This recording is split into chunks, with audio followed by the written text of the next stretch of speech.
नमस्कार दर्शकों, मैं हूं नाविका कुमार और आप जुड़ रहे हैं मेरे साथ सवाल पब्लिक का शो पर।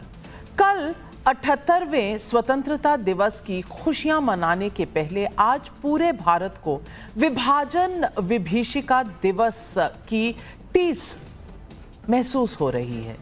ये दिन इस बात की गवाही दे रहा है कि सांप्रदायिक सोच कैसे एक जीते जागते राष्ट्र के टुकड़े कर सकता है। उस सोच ने 1947 यानी कि 1947 में जो मानवीय त्रासदी खड़ी की थी, उसका खामियाजा आज तक भारत भुगत रहा है। 1947 में सिर्फ एक देश ही नहीं बटा, लोग ही नहीं बटे, मजहब के नाम पर अलग देश बने पाकिस्तान और बाद में जिसे बांग्लादेश का निर्माण हुआ, वहां कम्युनलिज्म का वायरस आज तक नासूर बना हुआ है। वहां के हिंदू मारे मारे फिर रहे हैं, अपने ही देश में जान की भीख मांग रहे हैं। पूरी दुनिया का so called ecosystem, so called liberal gang चुप्पी साधे हुए है या एक दो ट्वीट कर कोरम पूरा करके बैठ रहा है। यही वो गैंग है जो गाजा पर छाती पीटता है, जो संसद में जय फिलिस्तीन बोलकर वोट बैंक की नजर में हीरो बनने की होड़ में शामिल दिखता है। दर्शकों, मेरा दो टूक मानना यही है कि सबकी जान कीमती है, सबका धर्म पाक है, सबकी हिफाजत एक राष्ट्र के तौर पर, सरकार और एक समाज के तौर पर देश की होती है।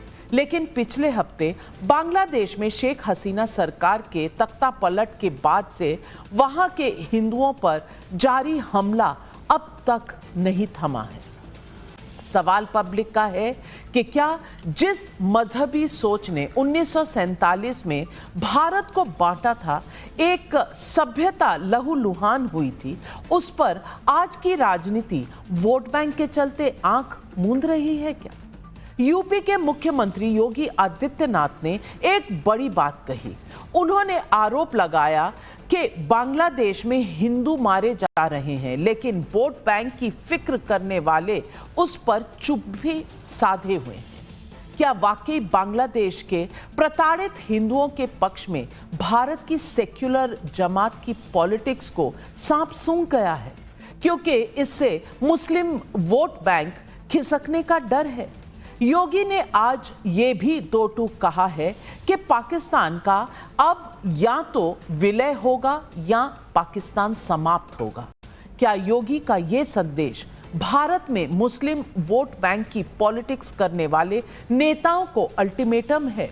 वोट बैंक के लिए देश को बांटने की सोच पर होगा प्रहार। क्या पाकिस्तान, क्या बांग्लादेश? योगी का संदेश ऑल क्लियर है। यही है आज सवाल पब्लिक का।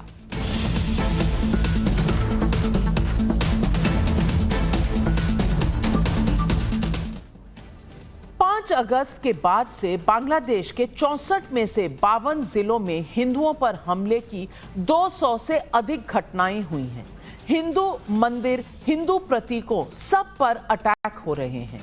लेकिन क्या खुद को सेक्युलर कहने वाले किसी नेता के मुंह से आपने सुना है ऑल आइज ऑन बांग्लादेश? जैसे कहा था all eyes on Rafah, all eyes on Rafah, all eyes on Gaza की कितने नारे लगाए गए थे? मैं कहती हूं कि लगाओ, जरूर लगाओ नारे, इन चीजों के भी लगाओ, बनाओ हैशटैग। अगर कहीं मानवीयता को खतरा है तो हम सबको खड़े होना चाहिए सुर से सुर मिलाकर। लेकिन इंसान इंसान में फर्क करने वाला इंसान नहीं, हैवान होता है। ये हमने अपनी सभ्यता की कहानी में पढ़ा है, देखा है।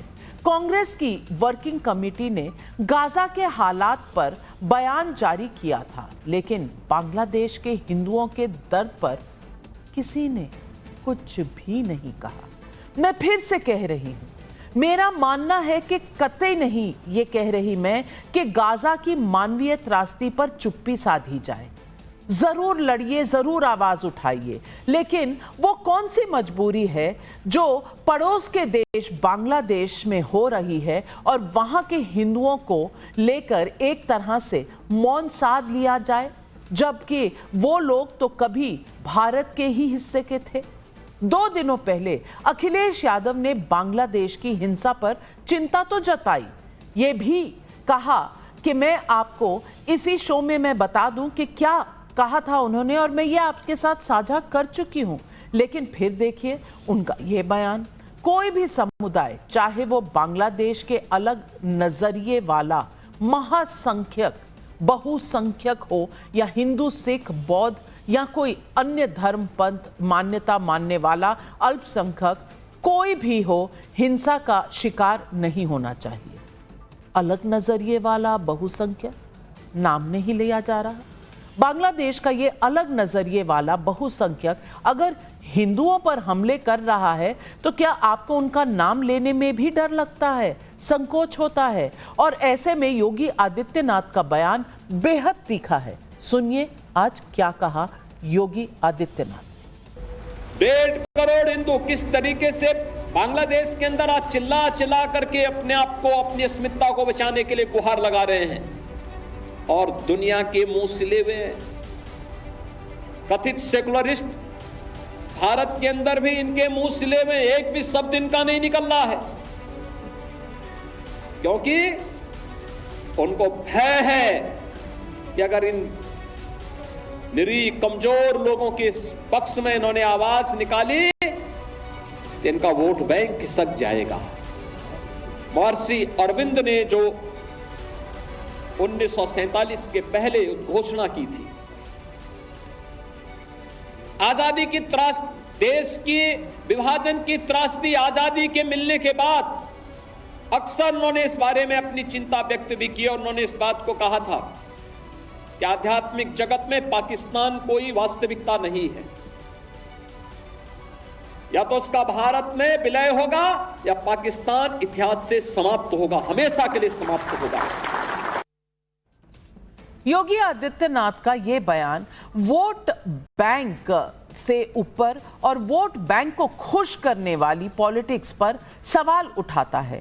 तो उधर आज एक मीडिया रिपोर्ट के आधार पर योगी को ये कहकर कटघरे में खड़ा करने की कोशिश की गई कि वो अफसरों का मजहब और जाति के आधार पर बंटवारा कर रहे हैं। ये नेता इस रिपोर्ट के आधार पर आरोप लगा रहे हैं कि यूपी में होने वाले 10 विधानसभा सीटों के उपचुनाव में मुस्लिम और यादव अफसरों को ड्यूटी पर नहीं लगाने का फैसला योगी आदित्यनाथ ने किया है। अखिलेश यादव का एक्स पर बयान है, कुछ विशेष अधिकारियों को चुनावी जिम्मेदारी से हटाने की बात कहकर भाजपाइयों ने ये बात स्वीकार कर ली है कि उनकी सरकार में शायद कुछ चुनावी घपले अधिकारियों के स्तर पर होते हैं।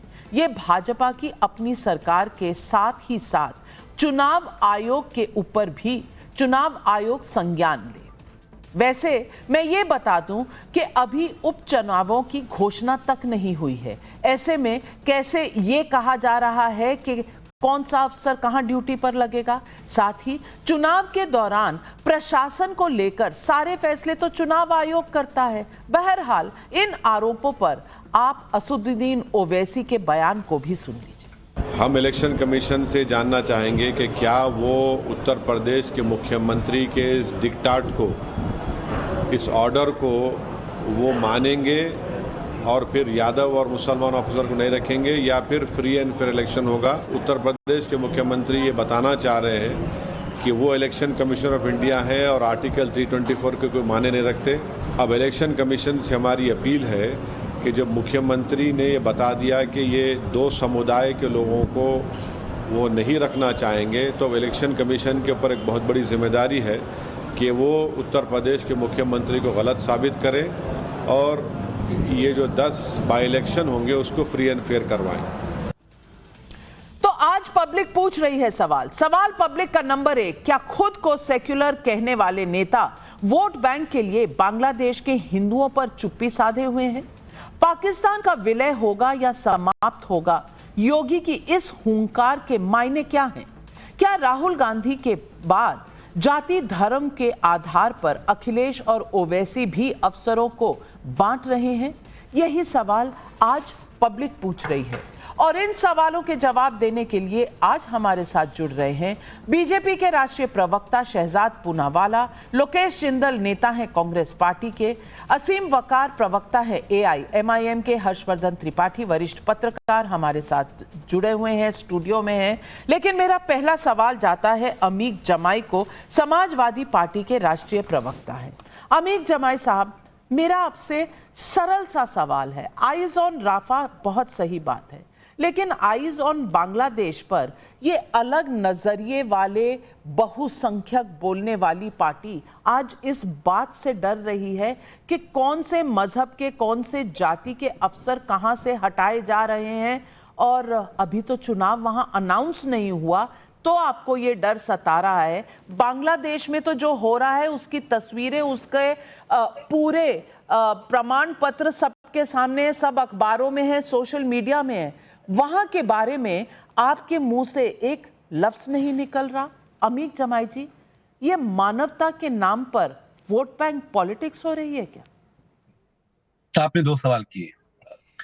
पहला ये कि जो बांग्लादेश का सवाल है वो हमारे देश का सवाल है, और हमने साफ साफ माननीय अखिलेश यादव जी ने और पूरे इंडिया अलायंस ने प्रधानमंत्री जी को वो पूरी शक्ति हमने मिल के दी कि जो फैसला हमारे देश के प्रधानमंत्री जी बांग्लादेश के मामले में करेंगे, पूरा देश का जो अलायंस है, पूरा देश प्रधानमंत्री जी के साथ खड़ा है। नाविका जी, इसमें कोई शक की बात नहीं है। और देखिए, आज एक इसके पीछे जो बांग्लादेश के पीछे की जो शक्तियां हैं जिन्होंने बांग्लादेश को डिस्टेबलाइज किया, जो पाकिस्तान चीन के खेमे में बांग्लादेश को ले जाना चाहते हैं, धार्मिक कट्टरपंथ के रास्ते पर ले जाना चाहते हैं। आप तो इतिहास की बहुत अच्छी जानकार हैं। आप जानती हैं कि जब भी जंगें होती हैं, जब भी इस तरह का कोई डिस्टेबलाइजेशन होता है, उस देश के माइनॉरिटीज, जो रिलीजियस माइनॉरिटीज हैं और जो महिलाएं हैं, दुनिया में सबसे ज्यादा हमले उनके ऊपर हुए हैं। और बांग्लादेश में जो कुछ हो रहा है हिंदू माइनॉरिटीज के साथ, पूरे विपक्ष ने, एक देशवासी ने, इंसानों की बात है ना, इसमें धर्म की क्या बात है। हम लोग इस पूरे जुल्म ज्यादती के खिलाफ खड़े हैं, और हम तो प्रधानमंत्री जी से आगे कहेंगे कि जो सीए आप लाए थे, गृह मंत्री जी जो सीए लाए थे, कि अगर बांग्लादेश में, पाकिस्तान में हमारे हिंदू भाइयों के साथ कोई जुल्म हो रहा है तो हम उन्हें यहाँ पे नागरिकता देंगे। समाजवादी पार्टी बहुत जिम्मेदारी से बात को कहना चाहती है कि सीए की शक्तियों का इस्तेमाल करिए। आखिर असम में जहां भारतीय जनता पार्टी की सरकार है, बांग्लादेश के हिंदू वहां के बॉर्डरों पे सिसक रहे हैं, बिलख रहे हैं, रो रहे हैं, लेकिन शहजाद पूनावाला की पार्टी और उनका मुख्यमंत्री कहता है यह अंतरराष्ट्रीय मामला है, हम हिंदुओं को असम में नहीं आने देंगे। तो जो कुछ बांग्लादेश में हो रहा है वो बहुत दुखद है, और हम सब लोगों को मिलकर इसका सामना करना है। किसी के माई की लाल की हैसियत नहीं है कि जो हमारे वहां हिंदू भाई वहां पे उन पे जुल्म ज्यादती होगी, भारत चुप बैठेगा। भारत दुनिया का बहुत शक्तिशाली मुल्क है। आप जानती हैं नाविका मैम, दो टुकड़े कर दिए थे बांग्लादेश के, पाकिस्तान के 2 टुकड़े। तो जो आज हो रहा है बांग्लादेश में, हम सब लोगों को एक तो नंबर 1 निगाह रखती है। दूसरा, योगी आदित्यनाथ जी बहुत बड़बोलापन की बातें करते हैं। आज राम मंदिर की जितनी लाइटें लगी थी, बड़ी बड़ी लाइटें, उसकी चोरी की खबरें फ्रंट पेज पे छपी हुई हैं कि लंबे कई किलोमीटर तक लाइटें चोरी हुई। आपको मुद्दा डाइवर्ट करना बखूबी आता है, ये मैं जानती हूँ, लेकिन बांग्लादेश बाहर का मुल्क है, ये आपको पता है। राफा, इजराइल बाहर के मुल्क हैं, ये आपको पता नहीं है। गाजा आपको अपना लगता है, बांग्लादेश बाहर का मुल्क लगता है। शहजाद पूनावाला जी, जवाब दीजिए, क्योंकि वोट बैंक की राजनीति इतनी ज्यादा समाई हुई है इनके जहन में कि बहुसंख्यक अलग नजरिए वाले इनका नाम लेते हुए भी ये कांपते हैं। देखिए, ऑल आइज ऑन गाजा, अगर all eyes on vote bank हो तो वो ऑल आइज ऑन हिंदूज इन बांग्लादेश हो ही नहीं सकता। या हिंदी में कहूँ कि ऑल आइज ऑन गाजा वाली मंडली जब बात आती है हिंदुओं की बांग्लादेश में तो बन जाती है अंधी। महात्मा गांधी के 3 बंदर थे, वो बुरा नहीं सुनते थे, बुरा नहीं बोलते थे, बुरा नहीं देखते थे। राहुल गांधी के इकोसिस्टम के 3 बंदर है। वो हिंदुओं के खिलाफ अत्याचार के बारे में देखते नहीं है, हिंदुओं के खिलाफ अत्याचार होता है तो बोलते नहीं है, और वो सुनना भी पसंद नहीं करते। उसकी लीपापोती में और इस्लामिस्ट टेरर की जहां पर भी उनको जगह मिले वो लीपापोती करते हैं। भाई कोई मुर्तुजा आता है गोरखनाथ पीठ पर हमला करने के लिए तो उसको पागल बता दिया जाता है। मुस्लिम आतंकियों को छोड़ने का दावा जो है अपने मैनिफेस्टो में किया जाता है, छोड़ा भी जाता है, हाईकोर्ट को रोक लगानी पड़ती है। आईसिस जो है वो बहुत मासूम बच्चे हैं ये कहा जाता है, ये IM इंडियन मुजाहिदीन को मासूम बच्चे कहा जाता है, सिमी और PFI की पैरवी की जाती है। तो इस्लामिस्ट टेरर की व्हाइट वॉशिंग करने का तो पुराना इतिहास इन पार्टियों का रहा है। परंतु आज सवाल ये पूछा जाता है कि देखिए उन्होंने कहा हमने मोदी जी को शक्ति दी, मोदी जी ने तो बोल दिया 2 टूक, पर आपने क्या बोला? पवन खेड़ा ने ट्वीट करके कहा कि बांग्लादेश में मारे जाते तो आपको क्या दिक्कत है, वो सेकुलर देश तो है नहीं। दूसरा, इल्तिजा मुफ्ती ने क्या ट्वीट किया कि वहां के प्रधानमंत्री के घर पे कैसी चढ़ाई हुई है, यहां पर कोई स्विमिंग पूल है क्या, देख लीजिए। सज्जन वर्मा ने क्या कहा कि चढ़ जाइए प्रधानमंत्री के घर पर। मणिशंकर अय्यर ने कहा, सलमान खुर्शीद ने कहा, वो तो कामना कर रहे हैं कि जो बांग्लादेश में हुआ मतलब हिंदुओं पर अत्याचार वो यहां पर भी हो, तो ये शक्ति देना है, अगर ऐसा है तो करिए कार्रवाई उन पर। और CAA पर बता रहे हैं कि CAA की डेट एक्सटेंड कर दीजिए। मान्यवर अखिलेश यादव का कोट अनकोट स्टेटमेंट है कि कोरोना से ज्यादा खतरनाक CAA का कानून है। CAA की मुखालफत करते हुए शफीकुर रहमान बर्क हमारे बीच में नहीं रहे, अल्लाह उनको जो है वो जन्नत नसीब कराए, परंतु उन्होंने कहा था कि ये शरिया कानून में बदलाव आने की वजह से, ये CAA कानून में बदलाव आने की वजह से कोरोना आया है। ये उनके बोलने के तर्क के थे। और मैं आज पूछना चाहता हूं कि जिन्होंने भी CAA की मुखालफत की, और कांग्रेस का तो बयान था कि हम CAA को हटा देंगे अगर सत्ता में आते हैं, तो उसका खंडन कीजिए। और आखिरी बात मैं कहना चाहता हूं, देखिए आखिरी बात, कनेडियन लीडर ऑफ ऑपोजिशन ने लेटर लिखा है कि बांग्लादेश में हिंदुओं की स्थिति बहुत गंभीर है, परंतु भारत के लीडर ऑफ ऑपोजिशन के मुंह से हिंदू H शब्द अभी तक नहीं निकला है। यही अंतर है भारत के लीडर ऑफ ऑपोजिशन में और बाकी देश के लोगों के बीच में जो कह रहे हैं कि हिंदुओं पर अत्याचार हो रहा है। मैं सवाल पूछना चाहती हूं असीम वकार साहब आपसे। जय फिलिस्तीन बहुत अच्छी बात है, अपना शपथ लेते वक्त एज पार्लियामेंटेरियन असदुद्दीन ओवैसी साहब ने कहा जय फिलिस्तीन, जय भारत नहीं, जय फिलिस्तीन। लेकिन आज बांग्लादेश में मानवता के खिलाफ जो काम हो रहा है और वहां के अल्पसंख्यक अगर वहां पर अमानवीय तरीके से उन्हें मारा जा रहा है, तो असदुद्दीन ओवैसी तो अल्पसंख्यकों के बहुत बड़े लीडर हैं। वहां के अल्पसंख्यकों को क्यों नहीं समझ पा रहे? क्यों सिर्फ उन्हें मुस्लिम अल्पसंख्यक नजर आता है, लेकिन इस्लामिक देश में हिंदू अल्पसंख्यक की आवाज, उसका दर्द नजर नहीं आता? देखिए, बहुत देर से सुन रहा था, एक रिक्वेस्ट कर दूं, जब मैं बोलूं मैं किसी के बीच में बोलता नहीं हूं, मुझे टोकिएगा नहीं, मेरा फ्लो मत तोड़िएगा, अच्छी बातें बोलूंगा। आप में और हम में फर्क जानती हैं क्या है? मैं बांग्लादेश पे भी उतना ही दुखी हूं जितना गुजरात पे दुखी था, अहमदाबाद पे दुखी था, जितना राफा पे दुखी था और जितना गाजा पे दुखी था। लेकिन मुझे लग रहा है कि आप गुजरात पे खुश थी, फिलिस्तीन गाजा पे आप बहुत खुश थी, आप सिर्फ बांग्लादेश पे दुखी हैं। यही फर्क हमारा आपका है। इसी को कहते हैं सेक्युलरिज्म और कम्युनलिज्म। दूसरी बात, आपने कहा कि जिंदाबाद, आपने बोला फिलिस्तीन, हम तो सर बांग्लादेश भी जिंदाबाद कह रहे थे, और हम आज आपके सामने टेलीविजन पे बोल रहे हैं बांग्लादेश के एक एक हिंदू भाई जिंदाबाद। प्रधानमंत्री जी को किसने रोका है? आप अटैक करिए, आप लाशें गिरा दीजिए और 15 करोड़ हमारे हिंदू भाइयों को लेकर आइए, मना कौन कर रहा है आपसे? आपने कहा वहां कत्लेआम हो रहा है, बिल्कुल हो रहा है, पूरी दुनिया देख रही है हो रहा है। लेकिन यही कत्लेआम जब गुजरात पे होता है और यही कत्लेआम के बीच में जब बिल्किस बानो का बलात्कार ब्राह्मण लोग करते हैं, उस पर आप खुश क्यों होती हैं, आप चुप क्यों हो जाती हैं? क्या हमारे देश में नहीं हुआ ये? हम लोग सेकुलर लोग हैं, हम दुखी होते हैं। हमेशा खराब और बदतरीन लोगों पर उनको बुरा कहना चाहिए। आप लोग नहीं कहते मैडम। आपने भी यहां मैं देख रहा हूं, आपकी जो टेक्निकल आपकी जो भाषा है वो ये है कि जो अपोजिशन है, जो कांग्रेस है, सपा है, टीएमसी है, जो बाकी लोग हैं, आप ये दिखा रही हैं कि वो सब लोग बांग्लादेश के मुसलमानों के साथ। और खाली आप और आपके बॉस ये बांग्लादेश के हिंदुओं के साथ। ऐसा नहीं है मैडम, मैं फिर आपसे कह रहा हूं, वो मुसलमान जो बांग्लादेश में हिंदुओं का नरसंहार कर रहे हैं वो मुर्दाबाद, और वो हिंदू जिन्होंने गुजरात में मुसलमानों का नरसंहार किया वो भी मुर्दाबाद, और वो लोग जिन्होंने मणिपुर में लोगों का नरसंहार किया और औरतों को नंगा नचाया वो भी मुर्दाबाद। आप जरा ईमानदारी से बोलना शुरू कीजिए। असीम वकार साहब, मैंने आपको तो सिर्फ 60 सेकंड नहीं, मैंने 120 सेकंड बिना टोके बिना रोके सुना। इतनी शक्ति मुझ में है, लेकिन आप नसीहत अपने पास रखें, क्योंकि मुझे आपसे पत्रकारिता सीखने की ना जरूरत है, ना मेरे को आप कोई बहुत अच्छे से टीचर नजर आते हैं, क्योंकि आपने कितनी चीजें कैसे कैसे कही हैं आपने और आपकी पार्टी ने।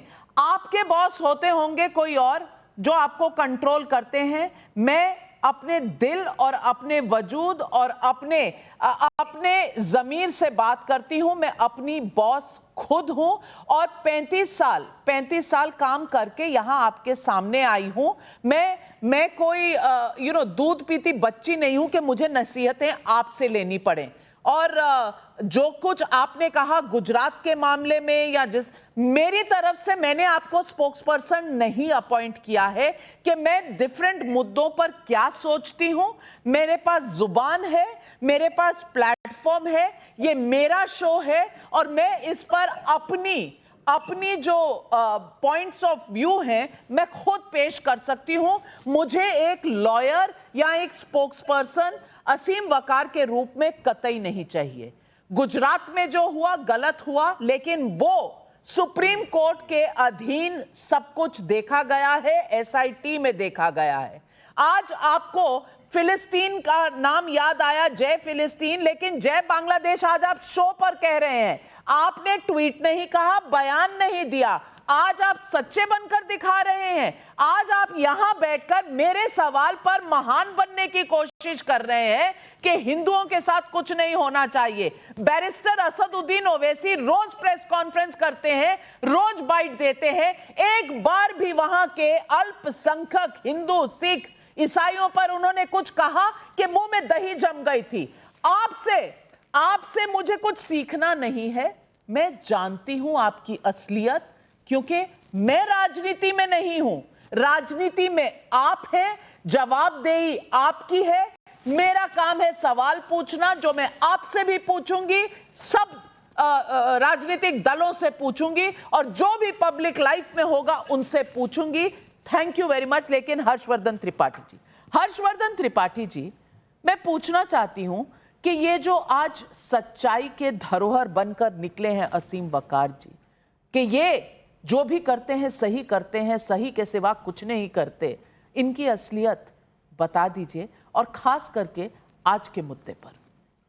लेकिन अविका जी, बहुत शातिर तरीके से जय फिलिस्तीन और अब जय बांग्लादेश कहा जा रहा है।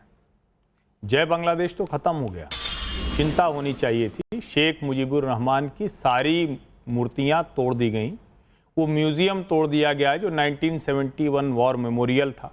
जहां जहां शेख मुजीबुर रहमान का बंगबंधु का नाम लिखा हुआ था वो सब हटा दिया गया। इस्लाम को मानने वाले और इस्लामिस्ट रेडिकल जो उसका फर्क होता है वो बांग्लादेश अब देख रहा है। पाकिस्तान परस्त कट्टर इस्लामिक लोगों ने बांग्लादेश को बदल दिया, और कोई यहां फिलिस्तीन की तरह कोई हिंदू नहीं गए थे किसी के ऊपर हमला करने के लिए। फिलिस्तीन में बाकायदा हमास के आतंकवादियों ने इजराइल पर हमला किया था। दुनिया को झूठ बताना बंद कीजिए। और यहां किसी ने किसी पर हमला नहीं किया था, वो इस्लामिस्ट रेडिकल फोर्सेज, वो वहां की जो माइनॉरिटी थी, जो हिंदू थे, उनके ऊपर गए। और ये अच्छी बात है कि वहां के जो माइनॉरिटी हैं हिंदू, वो उठ खड़ा हुआ, और शायद यही वजह है कि उनको बैक करना पड़ा, उनको पीछे जाना पड़ा। और जिस मोहम्मद यूनुस को चेहरा बनाया गया, उस मोहम्मद यूनुस को भी माफी मांगनी पड़ी, उसके एडवाइजर को भी माफी मांगनी पड़ी। जब सरकार इतना कुछ कह सकती है तो कोई भी विपक्षी नेता ये कहते हुए क्यों डर रहा है? और जलेबी छान रहे थे अखिलेश यादव, वो अलग व्यू वाले मेजॉरिटी, ये क्या अभी तक तो बोलने में कोई दिक्कत नहीं होती? इसका मतलब ये हुआ आप भारत के मुसलमानों को भी कटघरे में खड़ा करना चाहते हैं। आप ये चाहते हैं कि आपका वोट बैंक उसी तरह से सोचे, उसी तरह से करे, और ये बेहद खतरनाक है। यहां कोई शेख हसीना हिंदू नहीं है, शेख हसीना भी मुस्लिम है, जो एक बांग्ला संस्कृति वाले बांग्लादेश को जो उनके पिता ने बनाया था उसको आगे बढ़ा रही थी, दुनिया में एक तरक्की अमन पसंद देश के तौर पर आगे बढ़ा रही थी, उसके ध्वस्त होने का जश्न आप लोग मना रहे हैं। ये ज्यादा खतरनाक। बहुत बहुत बड़ी बात आपने कही हर्षवर्धन त्रिपाठी जी। और असीम वकार साहब, मैं शहजाद जी आपके पास आ रही हूं, लेकिन असदुद्दीन ओवैसी का ट्वीट आपको सुनाना चाहती हूं। The reports of minorities being attacked in Bangladesh are concerning. The government and authorities of Bangladesh have a duty under international law to protect life, limb and property of minorities. Parliament में क्या कहा था? मोदी देश मुसलमानों के खिलाफ खड़ी है। मोदी सरकार जो है वो नफरत करती है मुसलमानों से। वहां मुसलमान कह सकते हैं, यहां हिंदू कहते हुए शायद जबान लड़खड़ा जाती है। क्यों असीम वकार साहब? नहीं, अभी आपने, मैडम गुजारिश करूंगा, आपने कहा था असीम वकार साहब आप मुझे पत्रकारिता मत सिखाइए। मैं सिखाऊंगा भी नहीं, मैं पत्रकार हूं ही नहीं। मैं सिर्फ लोगों को इंसानियत सिखाता हूं और सेकुलरिज्म सिखाता हूं। जिनमें अकल होती है वो सीख लेते हैं। थोड़ी सी असदुद्दीन ओवैसी साहब को भी सिखा दीजिए। आप मेरा एक सुनिए मैडम, एक भी ट्वीट, जब से मैंने ट्विटर अकाउंट बनाया है, एक भी ट्वीट ऐसा दिखा दीजिए जो किसी धर्म जाति के खिलाफ हो, मैं आपके सामने सर झुका लूंगा। मैं देश के साथ, आपकी बात का, आप पार्टी के प्रवक्ता, मैं आपकी पार्टी के सुप्रीमो की बात कर रही हूं। मैं आपकी पर्सनल बात नहीं कर रही। आप एक पार्टी के स्पोक्स पर्सन है। आप सिर झुकाएं ना झुकाएं, मेरे सामने झुकाने की जरूरत नहीं है। अल्लाह के सामने झुकाइए, भगवान के सामने झुकाइए। मैंने सिर्फ यही पूछा कि आपकी पार्टी क्या करती है और आप क्या कह रहे हैं। देखिए, अभी इन्होंने कहा कि मैं केवल इंसानियत और सेकुलरिज्म बताता हूं, और असीम जी को मैं 3 छोटे बिंदुओं में, असीम साहब मैंने आपके बीच में एक भी शब्द नहीं बोला, तो मुझे उम्मीद है आप मेरे 3 छोटे शब्द सुन लेंगे, उसके बाद आप बोलिए।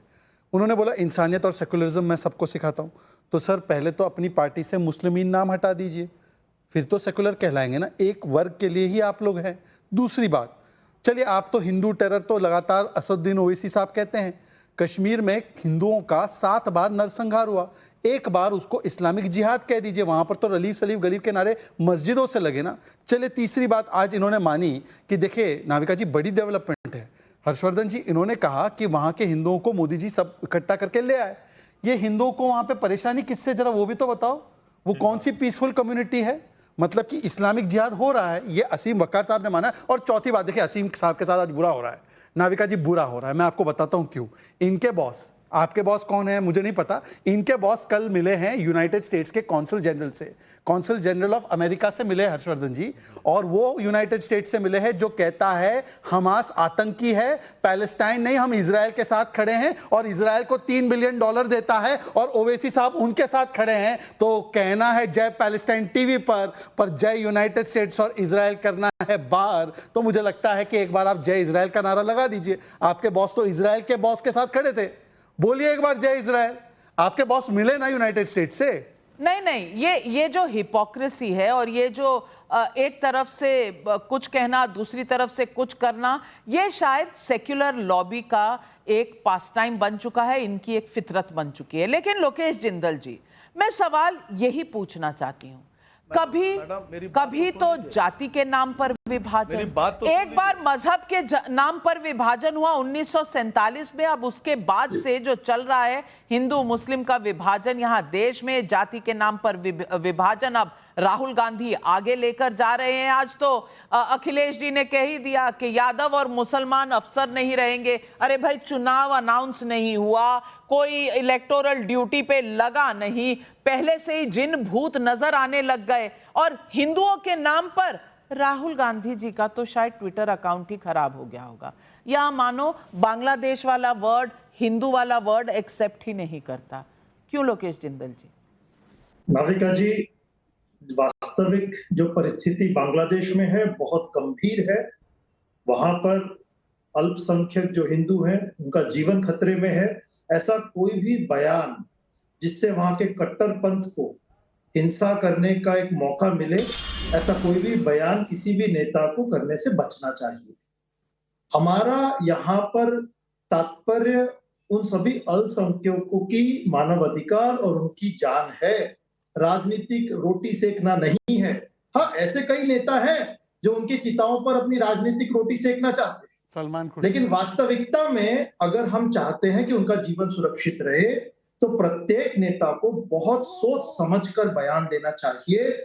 और शेख हसीना जी अभी भारत में हैं और भारत में होने के कारण ये और भी ज्यादा जिम्मेदारी के साथ में हमें व्यवहार करना चाहिए कि कहीं ऐसा ना हो कि हमारे बयानबाजी से वहां के हिंदुओं का जीवन और संकट में आ जाए। अच्छा जी, शहजाद जी, आपकी राजनीतिक पार्टी का ये इतिहास रहा है कि कट्टरपंथ पर, धर्म के नाम पर राजनीति की है। अच्छा। और मैं आपसे हाथ जोड़ के विनती करना चाहूंगा, 15 अगस्त को इसी कट्टरपंथ और इसी धर्म की राजनीति ने भारत का विभाजन किया था। अच्छा। तो इसे ना करे और वहां के हिंदुओं की रक्षा करे और इस पर राजनीति करने माफ कीजिएगा, ये पाठ किसी और को पढ़ाइएगा लोकेश जिंदल जी, कम से कम मेरे सामने ऐसा मत कहिए। मैं विभाजन से सफर किए हुए एक परिवार से आती हूं। मेरे पिताजी और माताजी दोनों बॉर्डर के उस पार लाहौर के पास रहते थे और लाहौर के पास अपना घर, अपना मकान छोड़कर नंगे पैर इस देश में आए हैं। विभाजन में तब क्या हुआ था, क्या पॉलिटिकल दाव चला गया था, वो किसी से छुपा नहीं है। जून 15 को 1947 में कांग्रेस पार्टी ने विभाजन को स्वीकारा था क्योंकि सत्ता जरूरी थी। ये दौर मैंने देखा है अपने माता पिता की आंखों से और किस तरह से तब विभाजन के क्या नासूर आज तक उनके दिलो दिमाग में छाए हुए हैं, मैं जानती हूं। मेरे पिताजी चले गए क्योंकि इस दुनिया से ये मन में रख के कि उनके सामने उनका घर जला दिया गया था क्योंकि वो एक हिंदू थे। नंगे पैर उस ट्रेन में भागकर आए थे जहां लाशें ही लाशें थी। और हर्षवर्धन त्रिपाठी, कांग्रेस से अब हमें पाठ सीखना पड़ेगा कि किसने विभाजन में क्या किया था। नहीं, अच्छा हुआ ये लोकेश जी ने ये चर्चा कर ली, क्योंकि इसकी बात तो आज होनी चाहिए। आज विभाजन विभीषिका दिवस है। प्रधानमंत्री नरेंद्र मोदी ने जब इसको शुरू किया था तो कांग्रेस ने कहा कि ये क्यों बुरी चीजों को, क्यों विभाजन जैसी विभीषिका को, उस पार्टीशन के हॉरर को याद करना चाहिए। माउंटबेटन के प्रेस सलाहकार एलन कैम्पबेल जोहानसन वो लिखते हैं कि ये जवाहरलाल नेहरू ने कहा था कि उनको सरदर्द खत्म करना है तो सर ही काट देते। यानी जो मोहम्मद अली जिन्ना थे उनकी एक इच्छा थी कि वो प्रधानमंत्री बन जाए, एक जवाहरलाल नेहरू की इच्छा थी। दोनों इच्छाओं के बीच में, वरना क्या ऐसा हो गया कि शिमला में माउंटबेटन और एडविना के साथ छुट्टी पर जवाहरलाल नेहरू जाते हैं और वहां पूरा का पूरा दस्तावेज तय हो जाता है, पूरा मसौदा वही लाकर कांग्रेस में वो स्थापित कराते हैं, उसी पर समझौता करा देते हैं। कोई पता नहीं कहां से कौन जाएगा। और एक, चूंकि आपने खुद झेला है आपके परिवार का मसला, जाने कितने गांव, जाने कितने इलाके हिंदुओं सिखों को खड़ा करके नरसंहार कर दिया। और आप कह रहे हैं कि इसको ये कोई राजनीति कोई कर रहा था। कौन कर रहा था राजनीति? किसने राजनीति की थी आप बताइए। और क्या एक समय में यही स्थिति नहीं हो गई थी कि कांग्रेस को हिंदू और मुस्लिम लीग को मुस्लिम पार्टी कहा जाता था? आपको इतिहास तक का पता नहीं। करार में माउंटबेटन कहां से ले आए आप? शिमला करार 1945 का लॉर्ड वेबल। मैं आपको जो बता रहा हूं, आपके माउंटबेटन के प्रेस सलाहकार एलन कैम्पबेल जोहानसन की पुस्तक है, उसको जाके पढ़िए। वो अलग अलग समझौतों को अलग अलग जगह पर जोड़िए, पढ़ लिख के आइए। और उन्होंने ये भी उसमें बताया है कि उस सारे समझौते में कांग्रेस के नेता जिस तरह से भाग लेते थे, और कांग्रेस का ही एक बड़ा वर्ग विभाजन के खिलाफ था, लेकिन नेहरू जी की इच्छा थी इसलिए वो विभाजन हुआ। 46 के इंटरिम इलेक्शंस के बाद में 45 और 47 का मामला है, लेकिन सवाल वर्तमान की चर्चा पे लोकेश जी आप ही की बातों से निर्मित हुए दो सवाल। आपने कहा कि सारे नेताओं को जिम्मेदारी वाले बयान देने चाहिए वहां की स्थिति देखते हुए। पवन खेड़ा का बयान, you fight for Hindu rashtra in India but you want secular Bangladesh. हे राम। दूसरी बात, राहुल गांधी, क्योंकि ये कल ये एडिटर से ब्लिट्स के आपके चैनल पर बैठे थे नाविका जी, मैं इसीलिए कह रहा हूं बड़े जिम्मेदारी से, उनका बयान है कि राहुल गांधी तारिक रहमान से मतलब बीएनपी के नेता से लंदन में मिले थे। तो मुझे आज बता दे लोकेश जिंदल, क्या वो मिले थे, हाँ या ना? ये वही पार्टी है, ये वही विचारधारा है जो हिंदुओं पर हमला कर रही है। कैटेगोरिकल डिनायल अभी तक राहुल गांधी का क्यों नहीं आया? ये एक आरोप जरूर है, लेकिन मैं इसके साथ नहीं खड़ी, क्योंकि ना राहुल गांधी की तरफ से कोई बयान आया है, आपको खड़ा होना ही नहीं है। और ना उस जर्नलिस्ट की तरफ से कोई प्रमाण आया है। लेकिन सवाल जर्नलिस्ट क्या अपना सोर्स दिखा दे? आप एक जर्नलिस्ट हो, आपने कभी अपना सोर्स दिखाया? नहीं। तो मुझे लगता है कि देखिए, पत्रकारों के बीच में बैठा हूं इसलिए हिमाकत कर रहा हूं। सोर्स कोई ना दिखाए, लेकिन सबूत होना चाहिए। लेकिन सवाल तो ये है कि ये आरोप लगा है और ओपन डोमेन, पब्लिक डोमेन में लगा है। अब इसका जवाब लोकेश जिंदल जी देना चाहिए या नहीं देना चाहिए? उनके कृत्य देखिए नाविका जी, जो सलाहुद्दीन जिन जर्नलिस्ट की आप बात कर रही है, आप उनका ट्रैक रिकॉर्ड देखिए प्लीज। और शहजाद जी, सलाहुद्दीन जैसे जर्नलिस्ट को नाविका में आप हिंडनबर्ग का ट्रैक रिकॉर्ड नहीं देखे? शहजाद जी सुनिए, हिंडनबर्ग का ट्रैक रिकॉर्ड नहीं देखे? शहजाद जी, आप हिंडनबर्ग का ट्रैक रिकॉर्ड देखे बिना उसको लेकर नाचना? आपको ट्रैक रिकॉर्ड देखना चाहिए शहजाद पूनावाला। ये अनिवार्य नहीं है कि कांग्रेस पार्टी हर चीज के ट्रैक रिकॉर्ड को देखे। लेकिन अमीक जमाई जी, मैं एक बार फिर आपसे पूछना चाहूंगी, सवाल इतना सा है कि अभी चुनाव अनाउंस नहीं हुए, अभी कोई प्रक्रिया शुरू नहीं हुई, लेकिन आपको यादव मुस्लिम गायब होते हुए नजर आ गए। लेकिन वहां पर बांग्लादेश में अलग सोच वाले बहुसंख्यक, उनका नाम नहीं जबान पर आ रहा। ये कौन सी मजबूरी है? समझाइए ना। आज नाविका जी, मैं आपको दो बातें, माननीय अखिलेश जी ने जो उत्तर प्रदेश के बारे में जाति की जो बात कही है, यादव और मुसलमानों की बात, अगर ये आप किसी अपने भारतीय जनता पार्टी के उत्तर प्रदेश के नेता से पूछिए, किसी कप्तान जो आपका दोस्त हो उससे आप पूछिए, ये सरकारों का इंटरनल जब मीटिंग होता है उसमें ये फैसला होता है कि यादव मुसलमान पुलिस ऑफिसर, चाहे वो सर्किल ऑफिसर होगा या थाना अध्यक्ष होगा या चुनाव में जो ड्यूटियां होती है उस पर यादव मुसलमान नहीं होगा।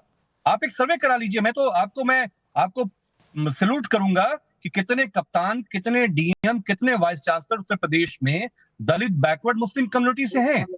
98% नहीं है। शहजाद तो मुस्लिम हो के भी मुस्लिम विरोधी है, उससे हमें कोई फर्क नहीं पड़ता।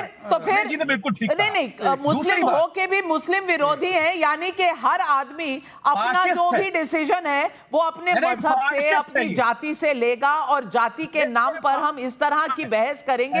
ये देश आगे जा रहा है, ये देश पीछे जा रहा है, ये देश सुप्रीम कोर्ट के ऑर्डर को कुछ समझ पा रहा है या नहीं समझ पा रहा है? मैं टाइम्स ऑफ इंडिया को सबसे विश्वसनीय देश को डुबा रहे हैं। आपका हो गया तो मैं बोलूं? जी बोलिए। देखिए, टाइम्स ऑफ इंडिया विश्वसनीय अखबार है। 7 जून 2014 यादवाइजेशन ऑफ यूपी कॉप्स बिहाइंड एनआरकी नाम का आर्टिकल छापकर अखिलेश जी ने अनेकों थानों में केवल यादव एसएचओ बिठाए थे, उसका पूरा विवरण देने का काम टाइम्स ऑफ इंडिया ने किया है। मैं आपसे केवल एक ही चीज बोल रहा हूं, एक 12 वर्षीय निषाद समाज की बच्ची का बलात्कार मोहित खान ने किया। आपको तो मुसलमान कितने प्यारे दिख ही रहा है, मोहित खान को बचा रहे हैं। बताइए, वो पीडीए से आने वाली बच्ची के लिए न्याय करते हुए मोहित खान को पार्टी से कब निकालेंगे? नहीं, आसाराम बापू को कब निकालोगे? राम रहीम को कब निकालोगे? राम रहीम पे आ गए आपके गुरुजी, प्रधानमंत्री के गुरुजी आसाराम बापू। राम रहीम आपके प्रधानमंत्री के गुरुजी, आपके भी तो गुरु है ना, पेरोल पे भेजे हो भी। किसके गुरु है? जाकर हरियाणा में पहली बार जाकर हुड्डा से पूछ लेना, हुड्डा से पूछ लेना किसके गुरु है वो। आपके जो सहयोगी है ना, भूपेंद्र हुड्डा, दीपेंद्र हुड्डा, जाकर पूछ लीजिएगा कि किसके वो गुरु है। आश्वासन निकाल दिए जाओगे तुम, बोलो आपके गुरु नहीं है। आ गए तू तड़ाक पे, आगे अपनी असलियत पे। मोहित खान पे पूछा, निषाद समाज की बेटी के लिए पूछा, तो समाजवादी पार्टी अपना असली चेहरा दिखाएगी। गुंडों की और बलात्कारियों की पार्टी अपना असली रूप तो दिखाएगी, क्योंकि मैंने मोहित खान पर कैसे पूछ लिया। अगर मोहित खान निषाद समाज की बच्ची का बलात्कार करे और उसको बचाने के लिए ये मियां आएंगे, मियां अमीक जमाई मोहित खान को बचाने के लिए एक 12 साल की बच्ची का जो बलात्कार होता है उसको बचाने के लिए आएंगे। बलात्कारियों को छोड़ा, कौन थे वो रेपिस्ट जिसको छोड़ा था आपकी पार्टी ने, गृह मंत्री ने? मोहित खान पर नहीं बोल सकते। मियां अमीर जमाई नहीं सवाल बोल ये सकते। है कि कोई सवाल का जवाब देना नहीं चाहता और सवाल जनता पूछ रही है। पटना से नीरज का सवाल है, अखिलेश जी हो, राहुल जी हो या ओवैसी जी हो, इंडिया ब्लॉक ने क्यों नहीं एक जॉइंट स्टेटमेंट जारी किया और बांग्लादेश को चेताया कि अगर वहां हिंदू सिख जैन के साथ कुछ भी हुआ तो ये ठीक नहीं। उल्टा ये लोग यहाँ की सरकार को क्यों डरा रहे हैं? यहाँ भी बांग्लादेश बनेगा क्या? जवाब दीजिए नामिक जमाई। देखिए, एक बात समझिए नाविकरम, जो ईमानदारी की बात है, पूरा विपक्ष, पूरा देश प्रधानमंत्री के साथ पार्लियामेंट की ऑल पार्टीज मीटिंग में वो पूरी पावर प्रधानमंत्री जी जो फैसला लेंगे, ये एक ऐसा अंतरराष्ट्रीय इशू है, हम लोग खेल रहे हैं इस मुद्दे पर। आप जान रहे हैं कि चीन बांग्लादेश में घुस चुका है, पाकिस्तान पूरे षड्यंत्र में शामिल है, अमेरिका के हाथ सामने आ रहे हैं। नहीं, वहां पे अल्पसंख्यकों के लिए आवाज उठाने से डरे, आप डर रहे हैं, जॉइंट स्टेटमेंट क्यों नहीं दे रहे? सीधा जवाब दीजिए। मुझे आपसे स्ट्रैटेजी पर लेसन नहीं चाहिए, आप जवाब दीजिए इस बात का जो जनता पूछ रही है कि आपको जॉइंट स्टेटमेंट देते हुए डर क्यों लगता है? क्योंकि गाजा पर तो आपने दिया था, आप कांग्रेस पार्टी ने दिया था। और ये सवाल कल्पना भोपाल से पूछ रही हैं। बांग्लादेश में हिंदुओं पर हमले रुक नहीं रहे, टेलीविजन चैनल्स पर लगातार हम लोग रिपोर्ट देख रहे हैं। मेरा बीजेपी से सवाल है कि क्या अगर ये हमले नहीं रुकते तो बांग्लादेश से सख्ती से निपटने का प्लान है? देखिए, मुझे लगता है कि इसी दृष्टि से सीए नाम के कानून को लाया गया था कि जो भी अल्पसंख्यक बांग्लादेश, अफगानिस्तान और पाकिस्तान में प्रताड़ित होते हैं उनको भारत में पनाह मिले। और आज जब वो लागू हुआ है तो किस प्रकार का विरोध किया गया? ममता बनर्जी जो इनकी सहयोगी है वो कहती है कि ये तो इससे तो हमारे मुस्लिमों की नागरिकता छीन जाएगी। मैं कहता हूं आपसे, आज भी हमको एक स्वर में, ये कोई एक पार्टी का विषय नहीं, ये पूरे देश को साथ में खड़ा होना होगा। पर जब देश का विपक्ष ऐसे हो तब कैसे बात की जाए? लेकिन सीएए पे कट ऑफ डेट 2014 की है, क्या इसे बढ़ाया जाएगा? वो पार्लियामेंट तय करेगी, मैं पार्लियामेंट में थोड़ी हूँ। सुनिए, मैं बताता हूँ, पार्लियामेंट ने सीए का कानून बनाया जिसमें कि कट ऑफ डेट डाली। मैं तो बोल रहा हूं कि हर व्यक्ति को जो प्रताड़ित है उसको मिलना चाहिए। अब पूछे वो लोकेश जिंदल से, पूछे लोकेश जिंदल से, लोकेश जिंदल सपोर्ट करेंगे अगर सीएए की कट ऑफ डेट 2014 से 2024 की जाए तो आप सपोर्ट करेंगे? ये तो सीए वापस लेना चाहते थे। शहजाद जी, मामला यहाँ पर सीए का नहीं है, वहां पर जो हिंदू उनके जान का है। जो मामला, आप ये जो सीए की राजनीति शुरू कर रहे हो कि उत्तर प्रदेश के चुनाव आगामी है और हरियाणा और महाराष्ट्र में चुनाव है, किसी तरह से इसका राजनीतिकरण किया जाए, ये बहुत ही खेदजनक और शर्मनाक। तो क्या शहजाद पूनावाला ने तय किया था कि तख्ता पलट कौन से टाइमिंग में होगा बांग्लादेश में? ये किस तरह की बात कर रहे हैं आप लोग? हर्षवर्धन त्रिपाठी जी, क्या बांग्लादेश का तख्ता पलट, वहां पर हिंदुओं पर अटैक बीजेपी ने करवाया? हमास के इजराइल पर हमले का कोई राजनीतिक उपयोग नहीं कर पाता है। इजराइल जवाब दे उसका कोई राजनीतिक उपयोग नहीं कर सकता है। लेकिन बांग्लादेश में तख्ता पलट हुआ तो वो भी भारतीय जनता पार्टी को विधानसभा चुनाव में लाभ हो जाएगा। मतलब कमाल की बात करते हैं। कई बार लगता है कि राजनेता क्या सोच के आते हैं, या तो उनको लगता है चलेंगे टीवी पर कुछ भी बोलेंगे, कुछ भी उटपटांग बोलेंगे और वो लोग सुन लेंगे। अरे भाई, अगर मुद्दा है और भारत की सरकार ने शरण दिया है वहां के प्रधानमंत्री को, और वो कोई हिंदू मुसलमान का मसला नहीं था, शेख हसीना और खालिदा जिया दोनों मुसलमान हैं, भारत के दोस्त के तौर पर, और सिर्फ प्रधानमंत्री नरेंद्र मोदी की दोस्ती का मसला नहीं है, सोनिया गांधी की दोस्ती भी शेख हसीना से उसी तरह की है, प्रियंका राहुल भी उसी तरह से परिवार की तरह है। फिर भी इस तरह का व्यवहार कांग्रेस पार्टी को हो क्या गया है? क्योंकि चुनाव आ रहे हैं। बहुसंख्यक जो वहां बांग्लादेश में है वो इनके सपोर्टर यहां हैं, अल्पसंख्यक बनकर भारत में। अब उनका नाम, उनकी तरफ कुछ कहना शायद लाजमी नहीं होगा हर्षवर्धन त्रिपाठी जी। वो कहा जाता था ना, एलिमेंट्री माय डियर वॉटसन, क्योंकि ये वोट बैंक की पॉलिटिक्स है। और पब्लिक जो है वो सवाल बड़े रोचक पूछ रही है। आपूर्ति का रांची से सवाल है, क्या भारत सरकार बांग्लादेश के खिलाफ किसी मिलिट्री एक्शन की तैयारी कर रही है जैसा सोशल मीडिया में कहा जा रहा है? अब आपूर्ति जी, मैं इतना तो कह सकती हूँ कि अगर मिलिट्री एक्शन का कोई भी प्लान भी हो तो वो यहाँ कोई स्पोक्स पर्सन तो कह नहीं पाएंगे और कोई बताएंगे भी नहीं, लेकिन हर्षवर्धन लगता है स्पोक्स पर्सन को पता होगा, ये भी बड़ी एक थोड़ी सी जानकारी लोगों को होनी चाहिए। वो टीवी पर कांग्रेस पार्टी के प्रवक्ता लोग कह देते हैं कि इंदिरा जी ने 2 हिस्से में तोड़ दिया, सेना भेज दी। इसको समझना चाहिए, पाकिस्तान के भीतर शेख मुजीबुर रहमान ने जो बांग्ला मुक्ति वाहिनी थी उसका विद्रोह किया, और चूंकि पाकिस्तान की सेना उनके ऊपर आक्रमण कर रही थी तो भारतीय सेना ने उनको समर्थन किया। यहां अभी ऐसी कोई स्थिति नहीं है। अगर वहां कोई ऐसी स्थिति बनेगी तब भारतीय सेना के हस्तक्षेप की बात बनती है। फिलहाल भारतीय सेना भारत की सीमाओं को सुरक्षित रख रही है। भारत सरकार वहां हिंदुओं और अल्पसंख्यकों के हित सुरक्षित रहे उसकी भी चिंता कर रही है, और उसमें हिंदुओं के साथ साथ जो अवामी लीग के लोग हैं वो भी सुरक्षित रहे इसकी भी चिंता कर रही है। पर एक वाक्य जोड़ूंगा इसमें, मैं आप एक वाक्य कहें उससे पहले, यूपी में तहसीलदारों की लिस्ट राजस्व विभाग में मैं पढ़कर सुनाना चाहती हूं अमीक जमाई जी को। और अमीक जमाई जी इसके बाद तो थोड़ी लड्डू का डब्बा भेज ही दीजिएगा।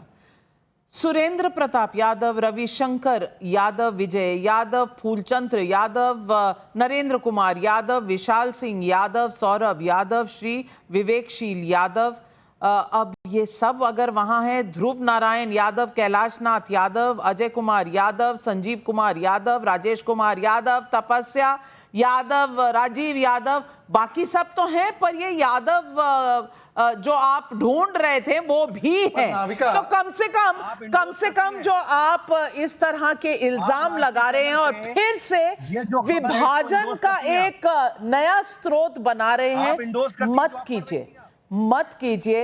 ये देश एक बार बंट चुका है, दोबारा बांटने की कोशिश मत कीजिए।